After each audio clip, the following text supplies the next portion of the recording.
In April of 2011, Gestalt sat down with 10 U.S. Bank executives. A preliminary questionnaire had been created prior to the workshop, and the U.S. Bank team returned answers to a number of high-level questions regarding the U.S. Bank Campus Card brand experience. After organizing and analyzing the team's insights, the workshop strategy session plan had developed and included time spent challenging and defining the Campus Card brand characteristics. Our business objective was to define target audiences, develop an approach on how we engage creative, and define and measure the success of how everything will be created. All of this is done through a well-developed brand interaction strategy, outlining the features and functionality of how we'll communicate to our audience. This video, along with the brand interaction strategy guide, summarizes the key findings of these planning efforts. One of the questions that we had asked our group was, how do your clients perceive your company or brand? Words that came to mind that were used more than once were stable, strong, and conservative. We then asked, how do you perceive your company or brand? Words that came up were stable and conservative. But the discrepancy was between lacking innovation and being innovative. And finally, what we asked was, how do you want your company or brand to be perceived? Again, the word innovative came up, reliable, and solution-focused. We also asked our group to define U.S. Bank's core competencies. What's interesting in this slide is we have 15 answers and no commonality. When discussing the mission statement, the common theme that we found in this group was that people wanted to really develop a long-term relationship with U.S. Bank. Because we had so much trouble defining the word innovation, in fact we had 25 different ways of communicating the word innovation, we really felt it was imperative that we come up with a very succinct story. Collectively, all these words as a whole communicate innovation. However, the story that they're communicating would be a difficult one to tell. We needed an efficient way to tell our story.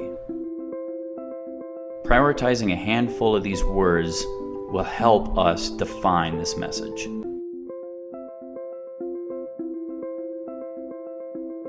We defined innovation as being smart, a smart way of working, but you just can't be smart, you need to be successful.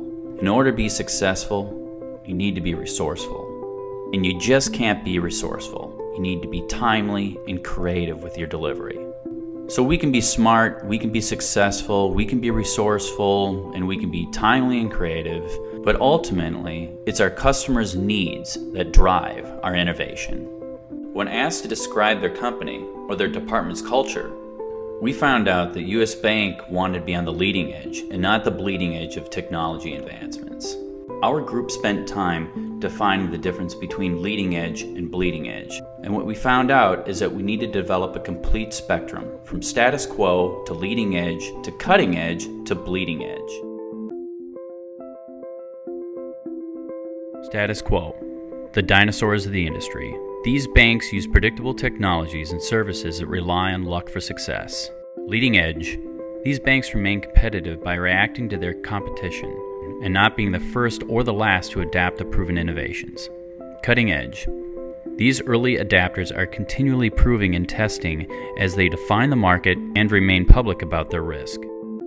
Bleeding edge, these banks are creating the white space in which innovation happens. They use the most resources and are not always making their risk public, but their high-risk, high-reward philosophy makes them the pilots of new technologies and services.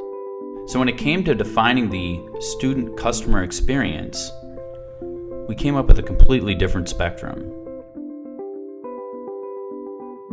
Terminate. The student does not see enough value from their bank to continue the relationship and closes their account. Acceptable. The student finds their bank status quo. This bank does not provide any other value other than holding and distributing funds. Loyal. The student values their banking relationship and becomes a loyal customer after college. The student partners with the bank for mortgages, car loans, and financial planning. Now that we've explored and defined the genetic makeup of the current marketplace, it's time to apply it. Schools make their decision based on student experience, history, location, size, reach, resources, pricing, long-term commitment, features and functionality, relationships, stable organization, referral, specialization, and marketing. So as the schools are sizing up the competition for who they're going to be selecting as their card services provider, Wells Fargo leads with price, relationship, reach, resources. So in order to best position US Bank, we're going to lead with feature functionality, price, reach, location. What's interesting is based on what we know about the schools, history, size, referral, and marketing are not in anyone's marketing strategy. So we're going to use what's most effective. When PNC pitches their products and services, US Bank's competitive advantage is relationship, feature functionality, reach, pricing, marketing, history, referral. Hire One leads with feature functionality, price, specialization, resources. US Bank takes advantage by leading with two products, student experience and long-term. Then, relationship, location, stable, marketing, history, referral. Now that we've explored, defined, and applied this thinking to the marketplace, it was time to ask ourselves, how is this visually going to communicate? So when thinking visually about a brand, we have to consider the brand characteristics. What does innovative look like? And what about smart? And what about mutually successful, resourceful, timely, creative, and customer-centric? The last exercise that we went through on the final day was a task of collecting images. We needed to be able to visually storyboard all the attributes of the brand personality. The team was tasked by cutting out visual elements from 50 different publications. Once the images were posted, each team was encouraged to verbally communicate what they were visually seeing.